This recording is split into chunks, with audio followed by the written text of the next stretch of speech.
मैं कैसे अपने कलेजे को उस भूत के हवाले कर दूं? हम सब मिलकर उस भूत का सामना करेंगे। हाँ। अगले दिन पूरा गांव धर्मपाल की बेटी आशा की शादी की तैयारियों में लगा था।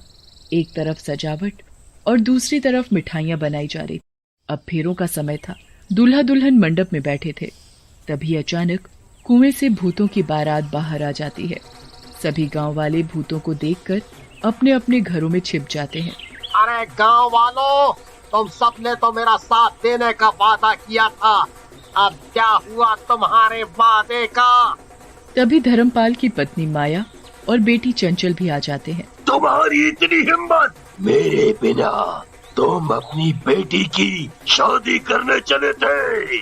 जैसे ही भूत धर्मपाल पर अपनी तलवार से वार करता है, तभी भूत के सामने चंचल आ खड़ी होती है। मेरे बापू को कुछ मत करो, उन्हें मत मारो। अच्छा, छोड़ दूं? पर एक शर्त पर। अगर तुम मेरे साथ शादी करोगी और मेरे साथ मेरी दुल्हन बनकर चलोगी तो मैं तुम्हारे माँ बापू को छोड़ दूंगा। नहीं बेटी, इस भूत की बातों में मत आना, उससे शादी मत करना। माँ, इस भूत के साथ शादी करने से तुम दोनों की जान बचती है तो मैं जरूर इससे शादी करूंगी। भूत चंचल को अपने घोड़े पर बैठाता है और उसे बारात के साथ कुएं में ले जाता है। रुक जा मेरी बेटी, मेरी बच्ची, ना जा उस भूत के साथ।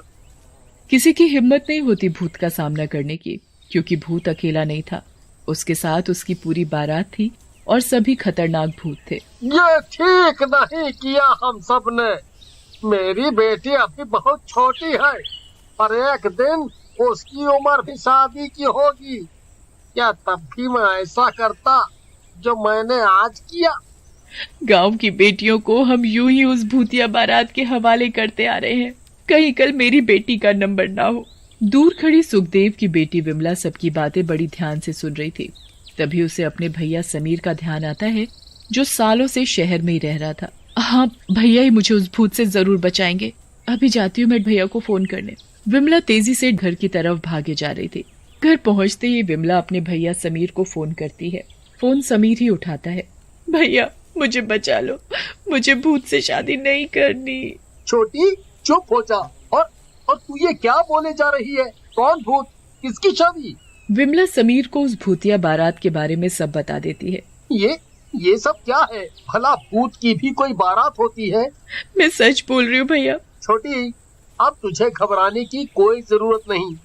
मैं अगली ट्रेन पकड़कर सीधा गांव आ रहा हूँ। मैं भी तो देखूं जरा उस भूत को। समीर तुरंत ट्रेन पकड़कर शाम तक गांव पहुंच जाता है। गांव पहुंचते ही समीर गांव वालों पर बहुत गुस्सा करता है। तुम सब कितने कायर हो? अपनी ही बेटी को उस भूत के हवाले कैसे कर सकते हो? मुझे अभी भी यकीन नहीं हो रहा कि तुम सब सच बोल रहे हो। क्या मुझे कोई पूरी बात बताएगा? हमने कभी तुझे इसलिए नहीं बताया कि कहीं तू परेशान न हो वहाँ। मैं बताता हूँ अब। कई साल पहले इस गांव में दूसरे गांव से बारात आ रही थी, नाचते गाते हुए। सभी बहुत खुश थे, पर अचानक रास्ते में कुछ लुटेरों ने बारात को रोक लिया और उन्हें लूटने लगे।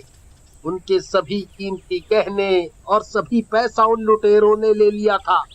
बारात के साथ जो दूल्हा था, उसने उन लुटेरों से बहुत विनती की कि उन्हें जाने दें, छोड़ दें, पर लुटेरे मार पीट पर उतर आए। अच्छा, तो ये बात है। मुझे एक तरकीब सूझी है। तुम सबको मेरा साथ देना होगा। उस मंडप में दुल्हन की जगह मैं बैठ जाऊंगा, दुल्हन का जोड़ा पहनकर। वो भूत मुझे दुल्हन समझकर अपने साथ उठा कर ले जाएंगे। मेरा उस कुएं में जाना बहुत जरूरी है। समीर ने जैसा सोचा था बिल्कुल वैसा ही हुआ। थोड़ी ही देर में वहाँ भूतिया बारात पहुँच गई। भूत अपनी दुल्हन को उठाकर अपने घोड़े पर बैठा लेता है। फिर बारात कुएं में चली जाती है। अंदर का नजारा देखकर समीर के होश उड़ जाते हैं। चारों तरफ कंकाल पड़े थे।